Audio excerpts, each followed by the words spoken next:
Eu queria cumprimentar a companheira Sharon, cumprimentar o Dr. Jeffrey, cumprimentar o companheiro John,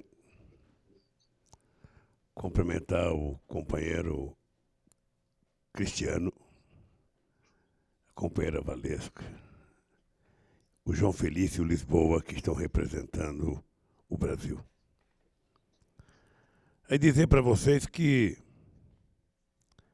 é muito gratificante saber que temos amigos espalhados pelo mundo. Aqui na mesa nós temos o Wagner Sharon, que você conhece bem, o presidente da CUT Nacional. Nós temos o companheiro Marinho, que é prefeito de São Bernardo e foi presidente da CUT Nacional. Nós temos aqui os nossos advogados, o doutor Batoque, o doutor Roberto Teixeira. Nós temos algumas deputadas do PT e deputados. Temos o presidente do Sindicato dos Metalúrgicos de São Bernardo, temos o presidente da Confederação Nacional dos Metalúrgicos, temos o companheiro Paulo Okamoto, que é o presidente do Instituto, temos o Paulinho Vanucci, que é da Comissão de Direitos Humanos da UEA, temos vários outros companheiros. Como eu não tenho uma nominata aqui, eu não consigo lembrar de todo mundo. Eu não pensei, Sharon, em falar aqui hoje. Eu pensei em ouvir e agradecer vocês. Mas todo brasileiro e todo latino-americano, quando vem o microfone, dá uma coceira na garganta e dá vontade de falar. Então eu vou dizer umas palavras para vocês. Primeiro, o Brasil vive um momento muito grave de anomalia política. O João Felício certamente vai explicar para vocês o que tem acontecido no Brasil.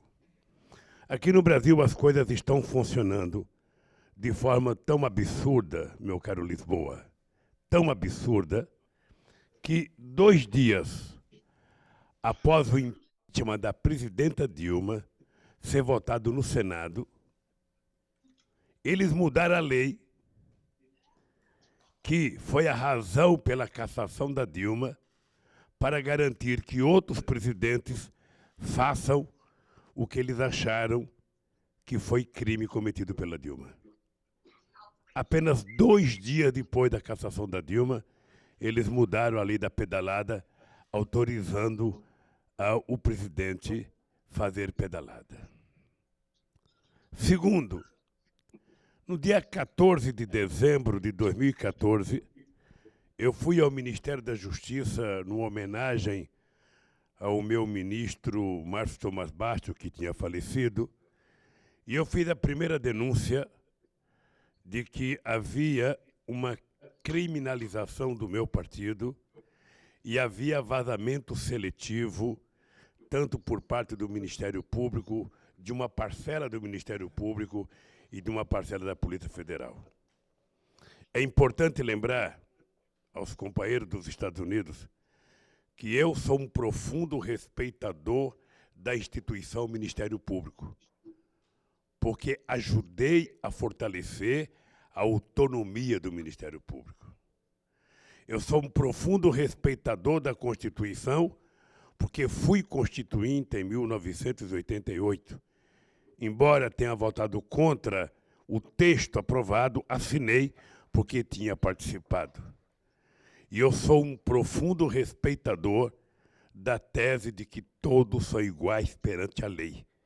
Portanto, um presidente tem que ter o mesmo tratamento que tem um servente de pedreiro, que tem um carpinteiro, que tem um jardineiro, que tem uma empregada doméstica. Eu não acho que ninguém deva ter privilégio, porque parto da teoria de que todos devem ser iguais perante a lei e todo deve ser tratado em igualdade de condições. Esse é o princípio fundamental da minha vida com 71 anos de idade. O que eu não posso aceitar, em hipótese alguma, é o que está acontecendo no Brasil nesse instante.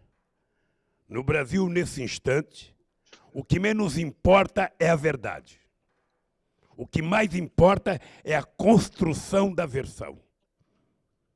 eu conto uma versão, essa versão se torna manchete de jornal, a manchete de jornal é manipulada para a televisão, e aí a pessoa, independentemente de ser inocente, essa pessoa passa a ser condenada pela opinião pública.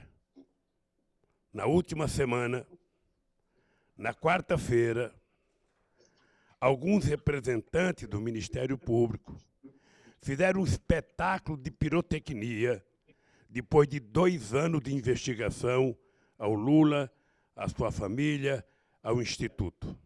2 anos de investigação. Alugaram uma sala no hotel, devem ter gasto dinheiro público para fazer o show de pirotecnia, combinado com a grande mídia brasileira, e depois de 1 hora de ilações, chegaram à conclusão de que não tinham provas para apresentar contra o Lula, mas ele tinha a convicção de que eu era o chefe de uma quadrilha que chegou ao poder em 2003.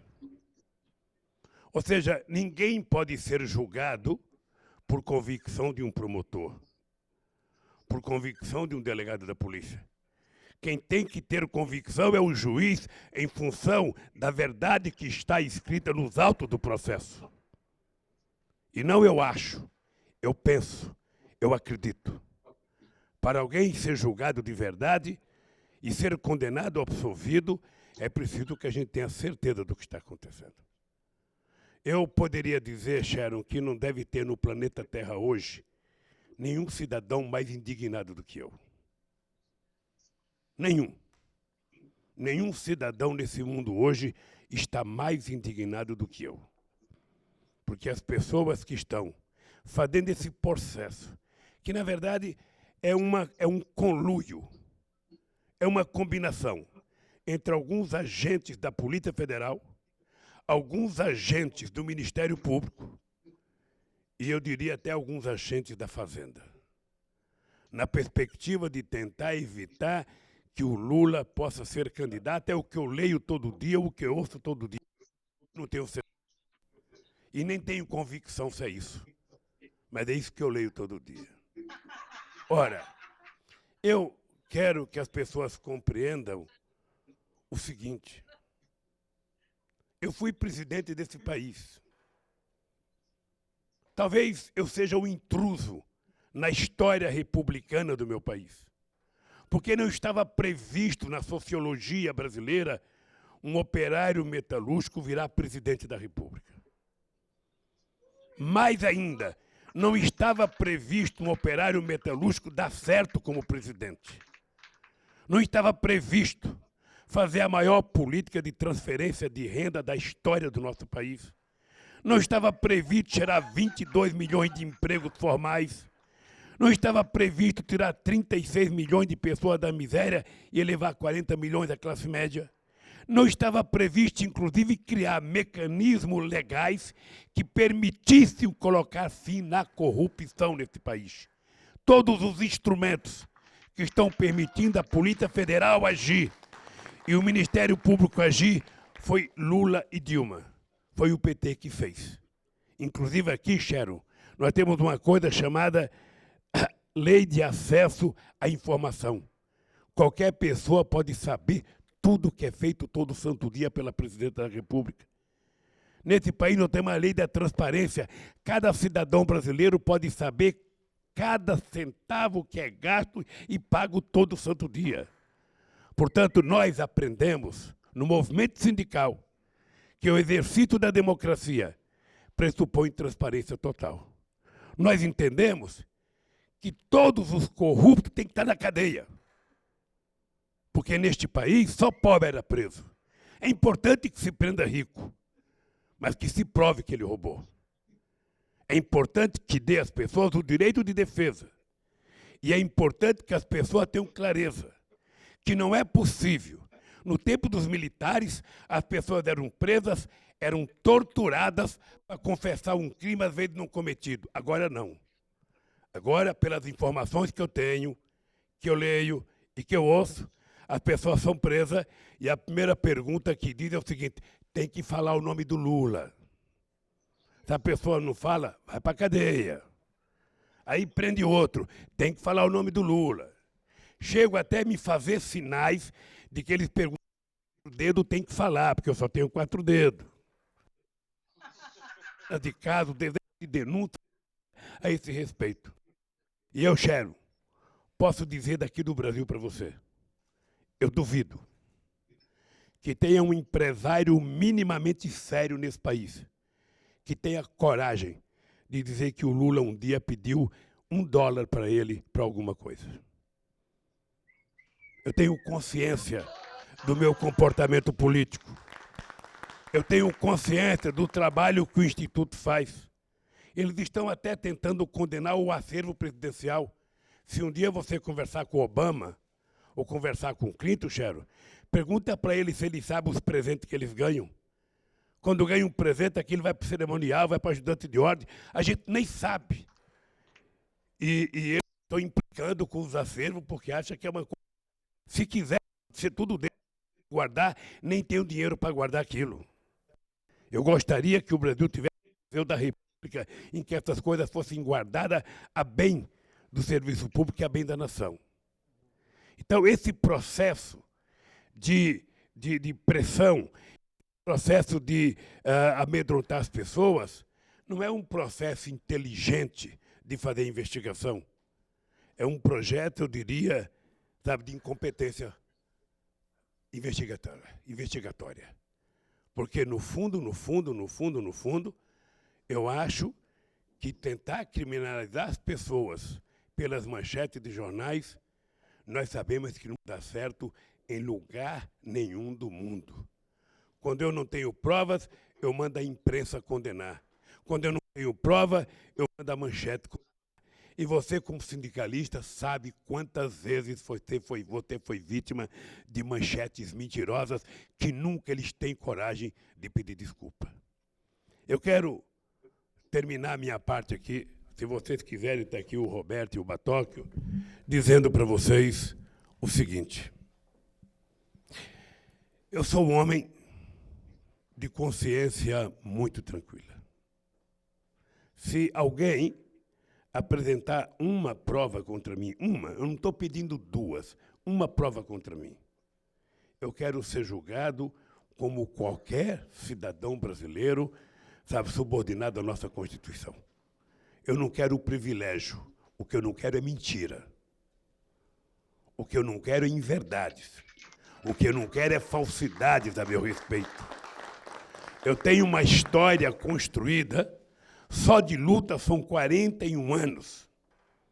41 anos de luta nesse país, ajudando a conquistar a democracia, ajudando a conquistar o PT, ajudando a conquistar a CUT, ajudando a fazer com que os índios sofram menos, os negros sofram menos.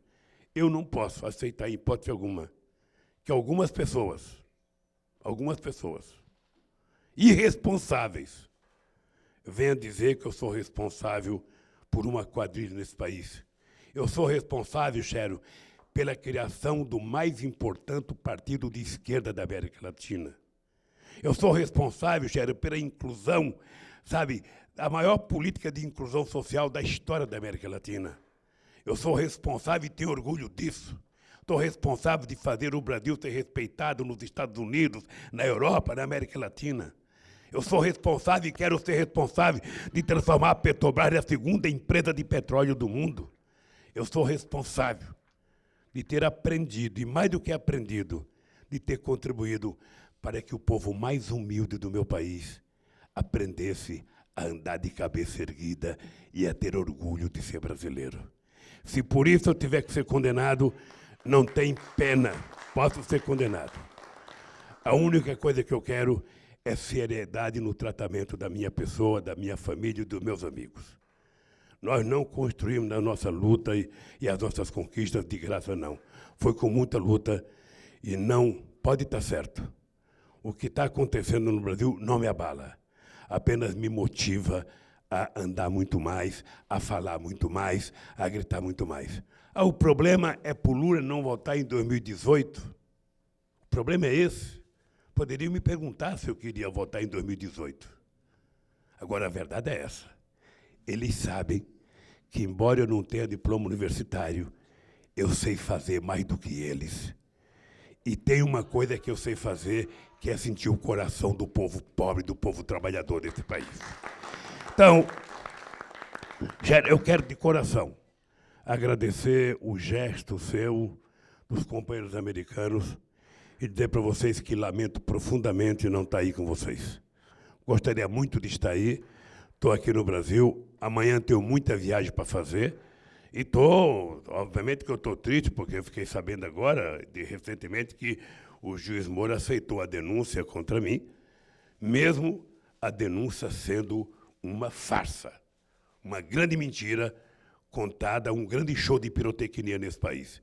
De qualquer forma, como eu acredito na justiça, sabe, tem bons advogados aí e aqui, vamos brigar para ver o que dá. A verdade é essa. Vamos continuar lutando para que o Brasil conquiste a democracia e que o povo brasileiro volte a ter orgulho de ser brasileiro, porque nós somos brasileiros e não desistimos nunca. Um abraço e obrigado, querida Sharon, obrigado, Jeffrey, obrigado, companheiro Cristiano.